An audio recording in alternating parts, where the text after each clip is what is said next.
Brother. What a partner in ministry he's been the past, for a long time, but particularly the past few months.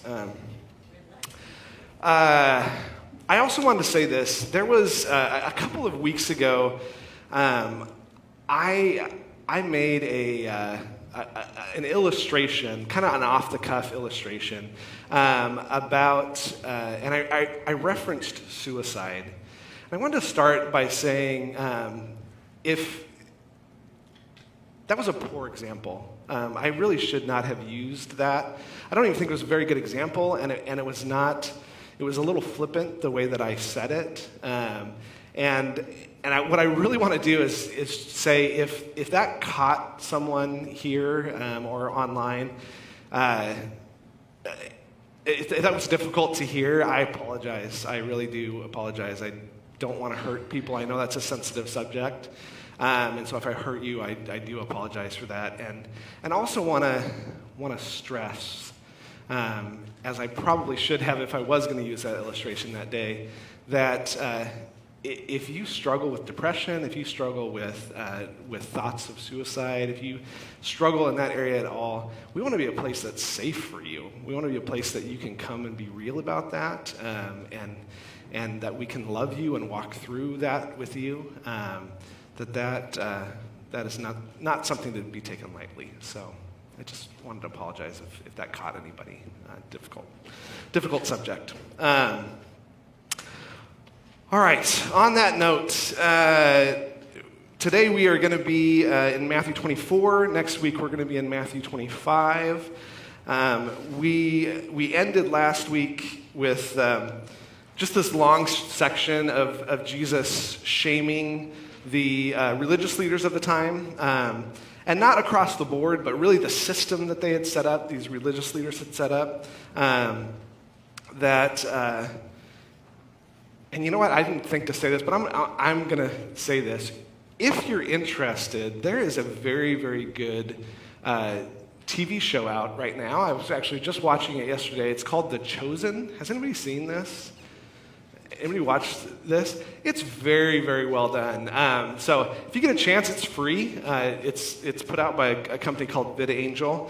And I'm someone who's typically critical of some of the low-quality stuff that comes out of the Christian community. And this is really, really well done. And it gives you a really great insight into the culture of the time that Jesus lived in, including these religious leaders. They do a great job of showing kind of those core issues that Jesus was speaking out against. So if you get a chance, that's worth watching.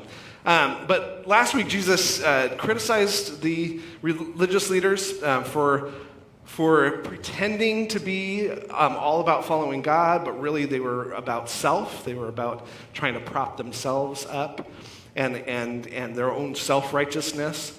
And then he ended with this kind of heartbroken statement about Jerusalem and about Israel really as a whole, but Jerusalem is where he was and what he was looking at. So he says, "Jerusalem, Jerusalem, who kills the prophets and stones those who are sent to her. How often I wanted to gather your children together the way a hen gathers her chicks under her wings, and you were unwilling." His heart is broken over Israel. He came for Israel. His plan was that Israel would, as a nation, Judah as a nation, would usher in this new kingdom, that they would be the ground floor, the Jews would be the ground floor of this new kingdom people. And instead, as a whole, the nation rejected him, as they had done throughout their history.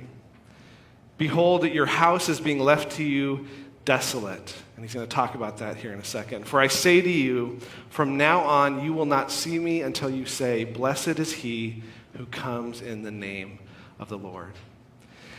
Now, we have a couple of chapters here where he begins to describe things that are coming. And you'll see there's a question that the guys ask, that his disciples ask,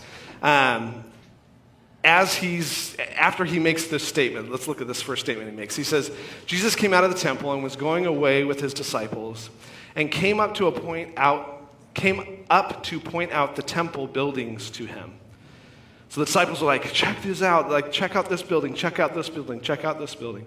And he said to them, do you not see all of these things? Truly I say to you, not one stone here will be left upon another, which will not be torn down. This was a bold statement for a number of reasons. For one, the temple was a massive structure. It was an amazing structure. I've got a little 3D mock-up here that someone did of the temple at this time. It was amazing. I mean, so much money had been poured into these buildings, and it was like a fortified fortress, kind of the way it was set up. And they're walking through the courts, and he's pointing out and going, there's not a single stone in this building that will be left in its place. It will be utterly destroyed. It's a bold prediction, not only because of the kind of structure the temple was, but also because there was very much an understanding at the time that this temple was everlasting. It would never be destroyed. That was their understanding. And he's saying, no, it's going to be completely torn down. Talking about things that are coming. That's actually what these next two chapters are about. And so his disciples say this, that as he was sitting on the Mount of Olives, the disciples came to him privately and said, tell us, when will we see these things happen? When will the temple be destroyed? And what will be the sign of your coming and of the end of the age? Now, you've got to understand, they're asking really two separate questions here. They're asking, when's the temple going to be destroyed, this situation where no stone will be left upon the other, and also, when will you come back? When will you come back and say, blessed is he who comes, we say, blessed is he who comes in the name of the Lord? Like, when is that going to happen? When is the end of the age going to happen? And they're really kind of putting these things together. Because in their minds, you've got to understand, I know this is hard for us to understand as Gentiles in the 21st century, but the temple was the center of everything the Jewish people were about. And really from their perspective, it was the center of everything that God was about, right? And so if this was going to be destroyed, it obviously had to be closely linked to the end of all time. And Jesus begins to answer them. Now, I will tell you this. This is a hard passage to go over with you today. Not because it's not clear. It's pretty clear. I mean, it uses some of what we call apocalyptic language, which is really figurative. But because there are many different interpretations of this passage. And they're not broadly different. There's just different ways of looking at what Jesus says here. And so I just want to say in advance, I'm not going to cover all kind of the different shades of this. I'm going to show you where I come down and why I come down on certain things. But there is going to be a little section in the middle here where we're not quite sure what Jesus is talking about. But it's clear what he's talking about. We just don't know when he's talking about. So let's get into it. It says, and Jesus answered and said to them, see to it that no one misleads you. Understand, this is Jesus' concern. And this is where I'm going to focus today, is not on the nuances of what we call eschatology, like end times stuff. I think we get overly focused on some of those things, and it's not helpful to us. I want to focus on why Jesus said what he said. Okay, and this is the first thing he says. Don't be misled. He doesn't want us to be misled. He didn't want his disciples to be misled. He doesn't want us to be misled about things that are coming. He says, for many will come in my name, saying, I am the Christ, I'm the Messiah, I'm the Savior, and will mislead many. You will be hearing of wars and rumors of wars. See to it that you are not frightened, for those things must take place. But that is not yet the end. This is the important thing that he's trying to stress to them. He's like, there's going to be some cataclysmic events that occur between now, when I'm talking to you, disciples, and my second coming, when I come back again. There are going to be some major things that occur. some life-altering, nation-altering. I mean, if you look at the world 2,000 years ago to now, there's no comparison. I mean, you can barely find a nation that's still intact over those last 2,000 years, right? Major things have happened. Huge wars have happened. World wars have happened, right? And he's saying there's lots that has to occur, but that's not the end. It's going to seem like the end, right? I know the last couple of hundred years, people were talking about during the First World War, this is it, right? Then we had the Second World War, and we had the rise of nuclear weapons. And I grew up in the Cold War era, right, where everybody was afraid that the world was going to be destroyed by nuclear weapons. This is going to be the end. Which just Russia launches one thermonuclear warhead, and the world is over, right? Because we're just going to and blow each other up. And it's scary. I know I was scared when I was a kid. I was like, oh.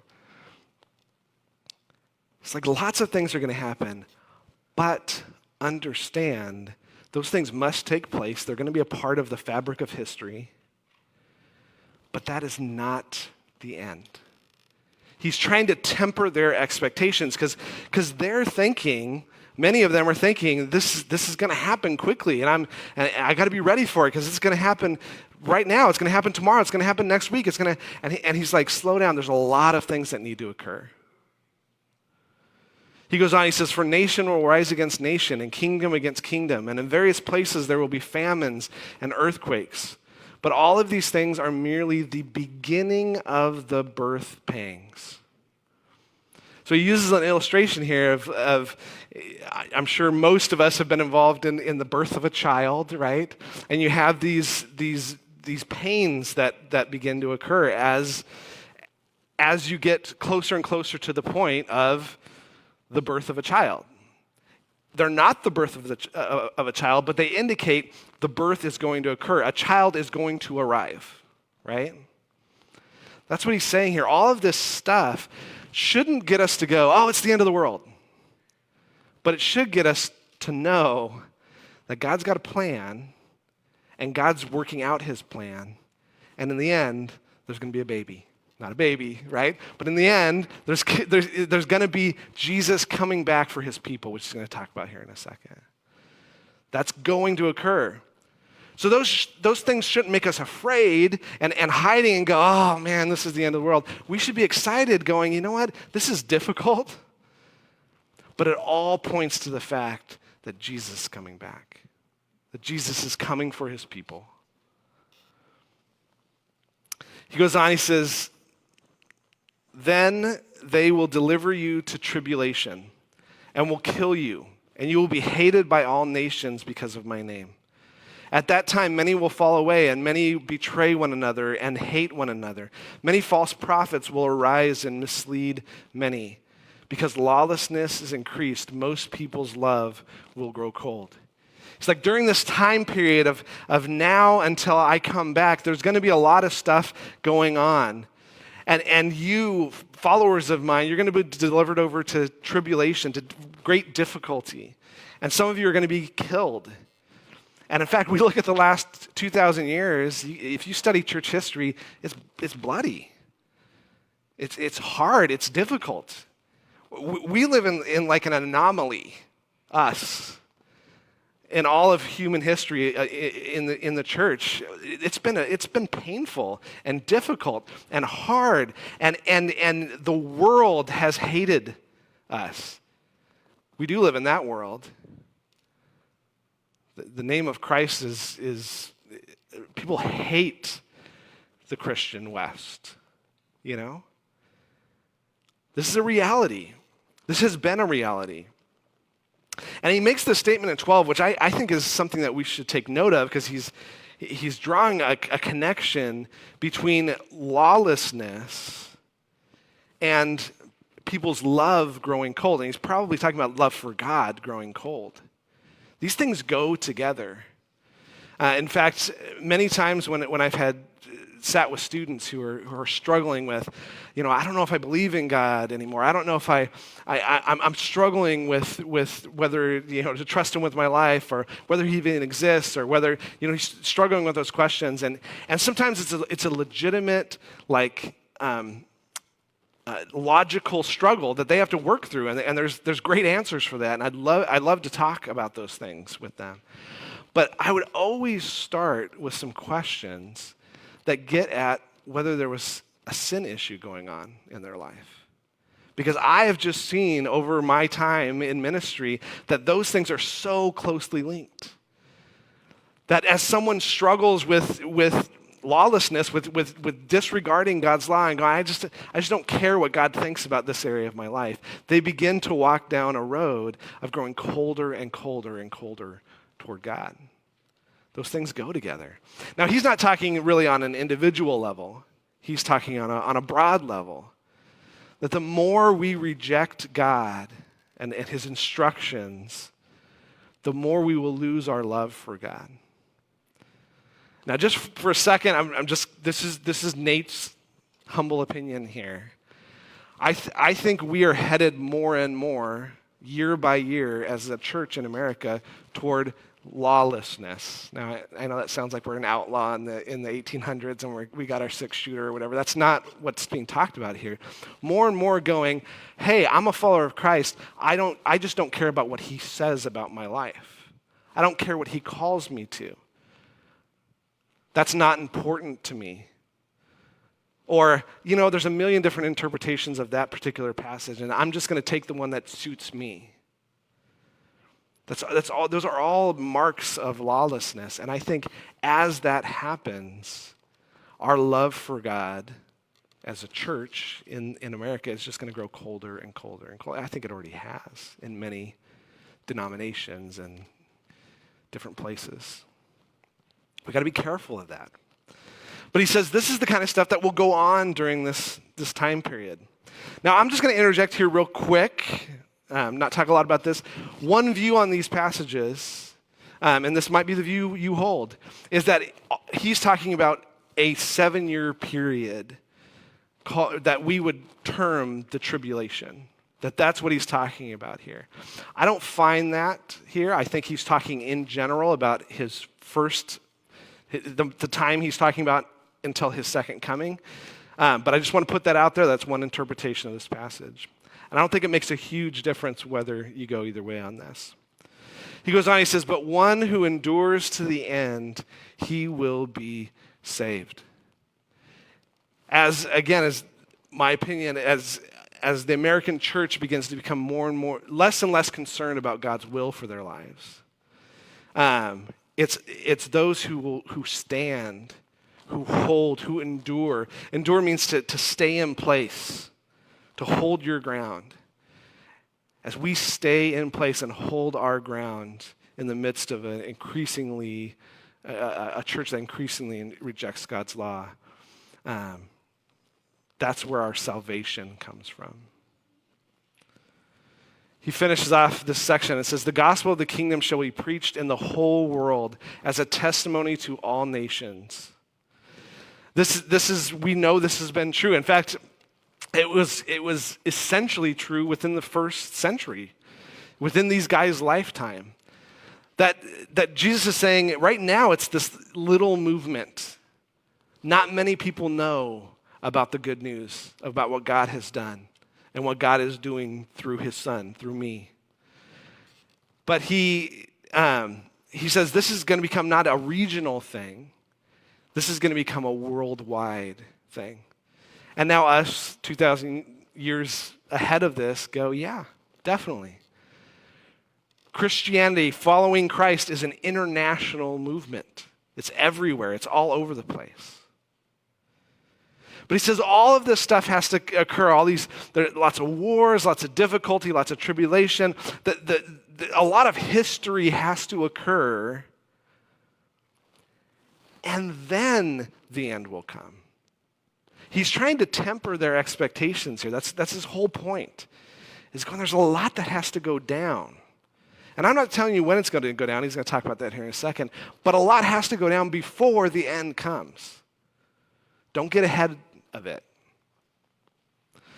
Point on your handout if you're filling out your handout. It says, the end of the world is coming on God's timetable, but much difficulty must occur before the end. Through all of it, we are called to patiently hold our ground. The end of the world is coming on God's timetable, but much difficulty must occur before the end. Through all of it, we are called to patiently hold our ground. I'm going to reload some oxygen here.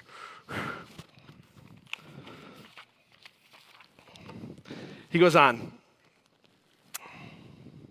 It says, therefore, based on this idea that there's a lot that has to go down, and that things are going to be difficult, and you're going to be persecuted, things are not going to go well for you. Therefore, when you see the abomination of desolation, which was spoken of through Daniel the prophet, standing in the holy place, let the reader understand. Then those who are in Judea must flee to the mountains. Whoever is on the housetop must not go down to get the things out that are in his house. Whoever is in the field must not turn back to get his cloak. But woe to those who are pregnant and to those who are nursing babies in those days. But pray that your flight will not be in winter or on a Sabbath, for then there will be a great tribulation, such as not occurred since the beginning of the world until now, nor will ever. So the big question, this is really, these 6 verses are probably the one that theologians talk about the most, have the most discussions on. And it's really a simple question. Is this part of something that's still coming in the future, in our future, down the road? Maybe a tribulation time that's coming right before the end of the world? Or does this refer to the destruction of the temple in 70 AD, which did occur? The temple was destroyed and remains destroyed to this day. It was destroyed in 70 AD. There was a revolt in 66 AD by the Jews. The Romans did not like that. It took them a while to kind of get a handle on the situation, but eventually they laid siege to the city. They basically destroyed Jerusalem. I mean, it wasn't completely destroyed, but the temple was completely destroyed. They put down that revolt. And to this day, there is no temple. And you got to understand that event, it completely changed the Judaism. I mean, they had to completely rework that religion from the bottom, because everything revolved around temple worship. Everything did.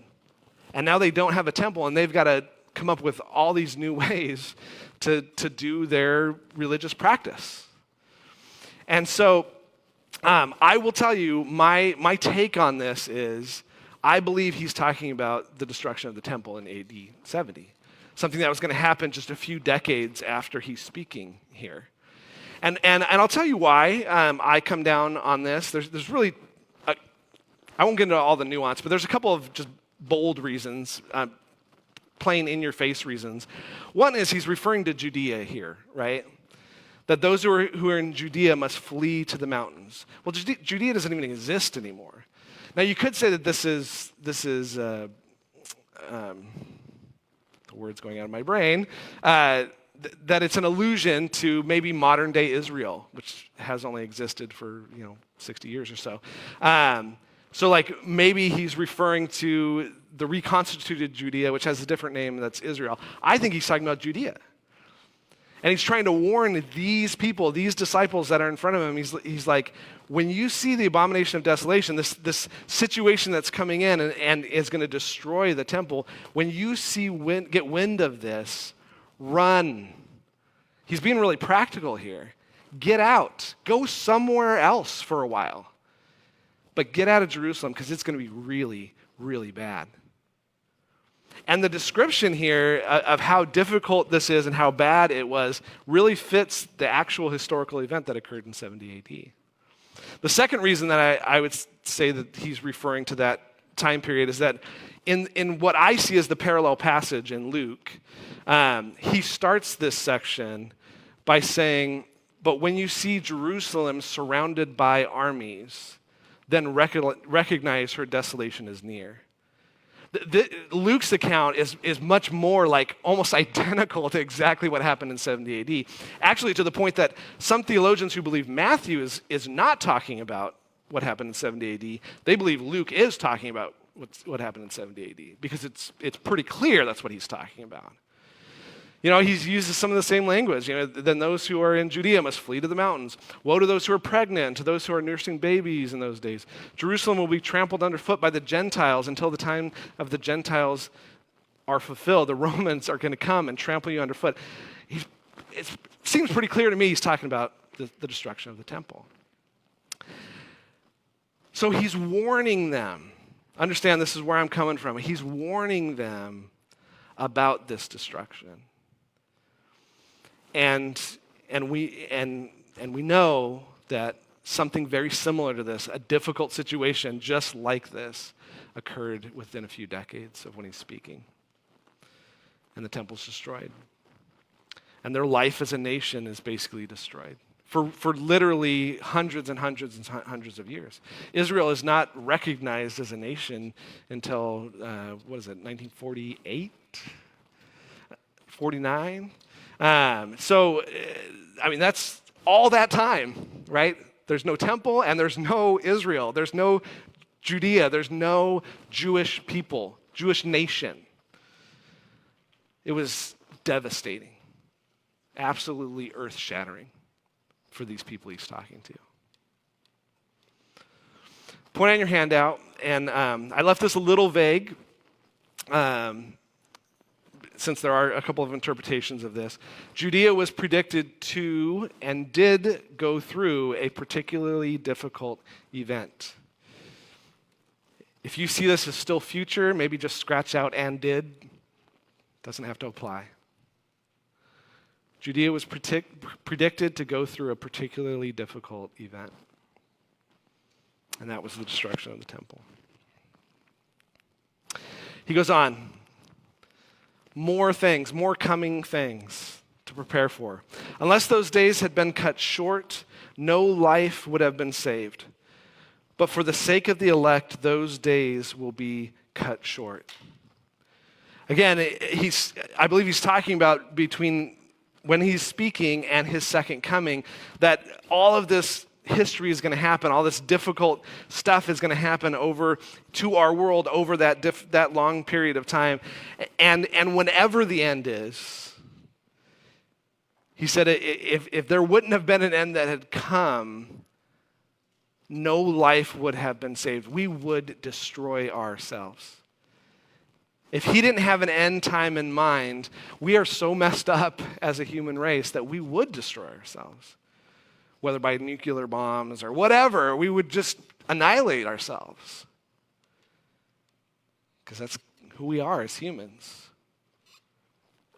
But for the sake of the elect, for the sake of you and me, because he cares about us, there is going to be an end. He is going to cut short the end of the days here that we have on this earth.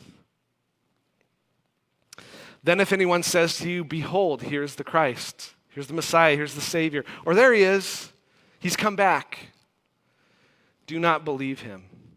For false Christs and false prophets will arise and will show great signs and wonders so as to mislead, if possible, even the elect. Behold, I have told you in advance. So if they say to you, behold, he is in the wilderness, do not go out. Behold, he's in the inner rooms, do not believe them. For just as lightning comes from the east and flashes even to the west, so will the coming of the Son of Man be. Wherever the corpse is, there the vultures will gather. It's a nice picture. He's trying to warn them and warn us against those who would say, hey, Jesus came back, and he's living in a room in my house. No. Or Jesus came back and he's doing this like small like wilderness ministry. Come join our little group in the woods. No. He says, don't be misled. When I come back, you'll know it. It'll be like lightning flashing through the sky that everyone looks up, oh, wow, look at that, right? Everyone's going to know.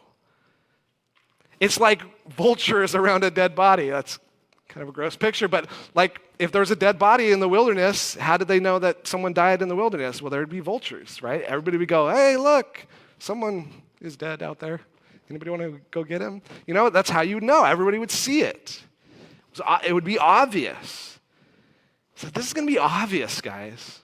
Really obvious. Don't be misled. And there's been notable instances of people being misled, right? I mean, the first one that comes to my mind is Jonestown. Everybody familiar with this, right? The end is coming. Come with me to South America and let's drink some Kool-Aid. What? No. Don't buy that. Don't get sucked into that. His coming will be noticeable, will be a big deal. He goes on and it says more about that. He says, but immediately after the tribulation of those days, the sun will be darkened, the moon will not give its light, the stars will fall from the sky, and the powers of heaven will be shaken. And then the sign of the Son of Man will appear in the sky. Then all the tribes of the earth will mourn, and they will see the Son of Man coming on the clouds of the sky with power and great glory. And he will send forth his angels with a great trumpet, and they will gather together his elect from the four winds, from one end of the sky to the other. Now, I don't know if this is apocalyptic language or not. If it's apocalyptic, it's figurative. He's not really saying that this is going to go down. I think it's very, very possible that it's literal, that these things will happen. The sun will actually be darkened somehow. The moon will actually be darkened. The stars will actually go out. The powers of heaven will be shaken. His point here, whether it's figurative or not, is this is going to be a big show, right? I don't know if you've ever been to a concert. I've been to a few concerts, but I've been to a few concerts where right before the band gets on stage, all the lights go out. Anybody been to one of those? And what does the crowd do? They're like, woo, right? Because you know something's coming. Like this is going to happen. And all of a sudden they blast the lights up and it's like, bang, and everyone's, it's like awesome, right? Like this is what he's describing here. It's going to be so monumental that everyone's going to know, Jesus is here, he came back, look. It's amazing. So, don't be misled. That's where he started, right? Don't be misled. Don't be drawn in to these apocalyptic movements that talk about some secret thing going on over here. Come to our secret club in this room and you'll be a part of the inner group. Don't get sucked into that. Then he gives a little parable. He says, now learn the parable from the fig tree. When its branch has already become tender and put forth its leaves, you know that summer is near. So you too, when you see all of these things, recognize that he is near, right at the door. Again, he's trying to tell us, as we see major world events going on, cataclysmic things that make us wonder, is this the end? COVID-19, right? Is this the end? It's when it first started, people were like, this might be it. Wipe us all out. Don't get scared. Don't get focused on that. Instead, just be reminded, God's got this plan that he's working out, right? And the end's coming. Hallelujah. Yes. Can't wait. He's right at the door. He says, truly I say to you, this generation will not pass away until all of these things take place. Heaven and earth will pass away, but my words will not pass away. Verse 34 probably causes the biggest angst among theologians. I don't find it to have a lot of angst because I see it as Jesus talking about the period from when he's speaking to the period of his second coming, and this makes total sense. He's like, you're gonna see this kind of history start to work itself out. In fact, some of you are going to see the destruction of Jerusalem in 70 AD. You're going to see this going on. This period is starting after I leave you. But the important thing for us to focus on is not parsing 34, but 35, recognizing that when he says something, this is the way it's going to go down. This is the thing. The elders have heard me beat this drum a million times about eschatology. I think Jesus is being very, very clear about our response to these truths. Our response should be, he's got it nailed down. That's what our response should be. He's got it nailed down. However it works out, it's going to work out. We've got a lot of different theories on how it's going to work out, right? Those theories don't really matter in the grand scheme. Honestly, I think I've read a lot of theories, a lot of eschatology stuff, right? A lot of different perspectives on a lot of different stuff. I think we're all going to be wrong, to be quite honest. I think when we actually see it, we're going to go, oh, that's what he meant, right? But in the meantime, our response should be, he's got it. He's working it out. He's making it happen. And when he says something's going to go a certain way, that's the way it's going to go. And that's the final word on it. Point on your handout if you want to fill it in is Jesus will return. This world will end. And if you find that being an oversimplification, it probably is. But that's it. That's what he's saying. Jesus will return. The world will end.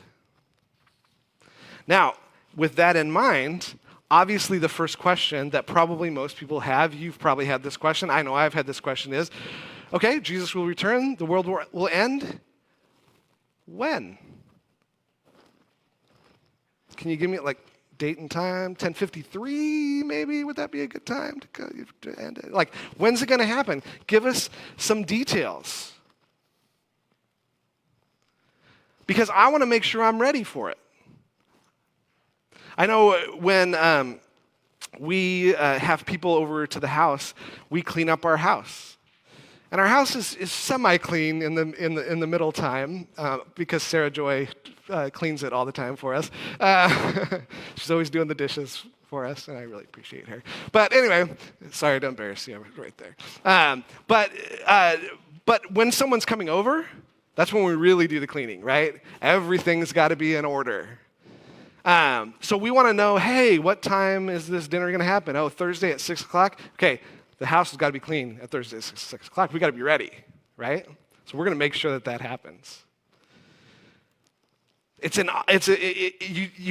obvious question. You want to know. I want to know. I want to make sure I'm ready for that day. So he says this. He answers without really answering the question. But of that day and hour, no one knows. Not even the angels in heaven, nor the Son. I don't even know. But the Father alone. For the coming of the Son of Man will be just like the days of Noah. For as in those days before the flood, they were eating and drinking, marrying and giving in marriage, until the day Noah entered the ark. And they did not understand until the flood came and took them all away. So will the Son of Man be. You can picture the people in Noah's time. I mean, I think there was probably billions of people on the earth at this time. There's a lot of people there, right? A lot of people around. They're just hanging out. They're just going about their daily activity. They're eating, they're drinking, they're doing it, and they're like, hey, what's that? Right? Flood hit them like nothing. They had no clue. No clue until it happened. It's going to be exactly like that. It's just going to be instantaneous. Then there will be two men in the field. One will be taken, one will be left. Two women will be grinding at the mill. One will be taken, one will be left. Normal, everyday activities are going to happen. And all of a sudden, boom, done. So, with that in mind, therefore, be on alert, for you do not know which day your Lord is coming. Here's the point. Here's what he's getting at. Forget all the rest of that stuff, but the illustrations that he's giving, this is the point. The point is be on alert. Be ready.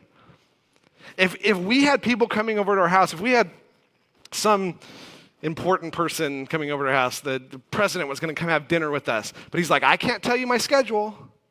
I don't know when that's going to be. It's going to be sometime in the next 2 weeks. What do you think we would do?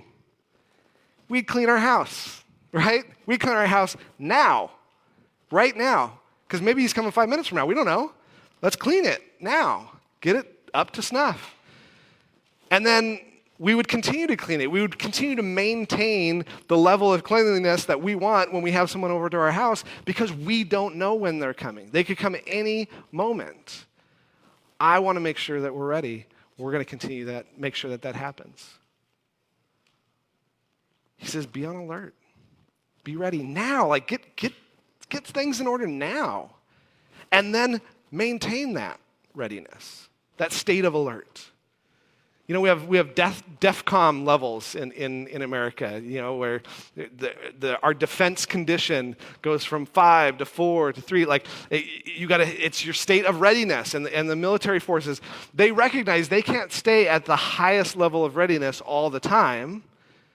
So they have to kind of, you know, push those levels of readiness up and up and up and up. We're called to live at DEFCON 1 all the time.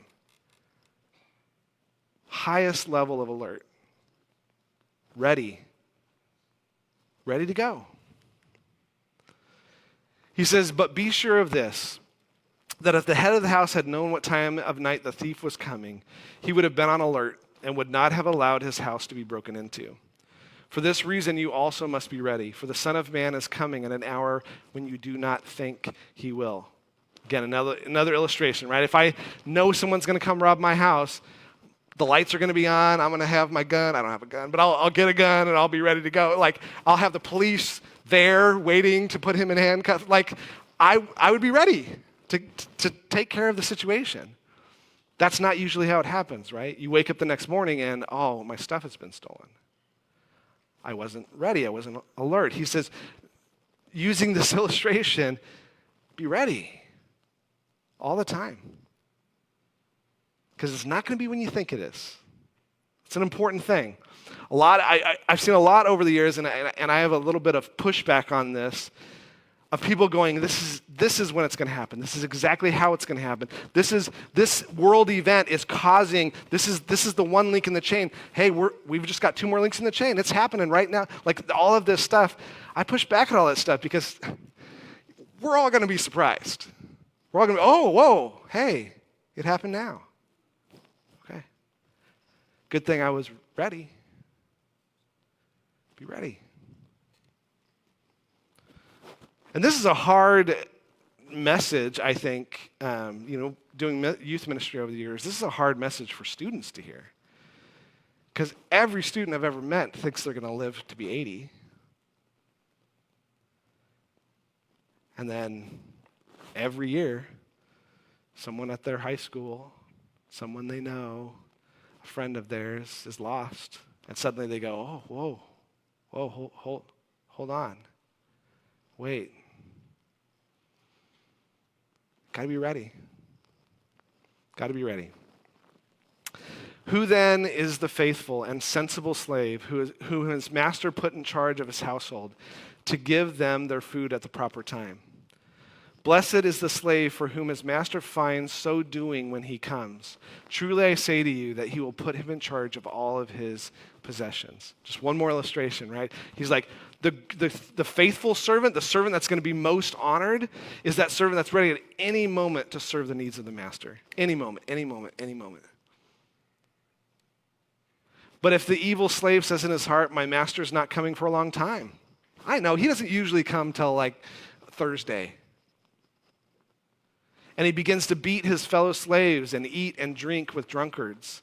The master of that slave will come on a day when he does not expect him, and at an hour which he does not know, and will cut him in pieces and assign him a place with the hypocrites, the pretenders. In that place there will be weeping and gnashing of teeth. So a hard thing to hear. We like happy messages, right? We like happy information. And we got some good happy information, right? Jesus is coming back. There's no better news than that. I'm ready right now. Anybody want to go like now? Like 11 o'clock? Let's just go. Let's do it, right? That's great news. But what if he is coming at 11 o'clock and it's 10:59? And it is 10:59. What if he's coming at 11? Where are you at? You ready? Or you go, you know what, I can figure that out later. I can address my readiness state at a later time. He's not coming back at 11. Don't do that. Because you're not going to think, oh, he's not coming back then, and then he's going to come back. That's exactly when he's going to come back. So be ready. That's his whole point.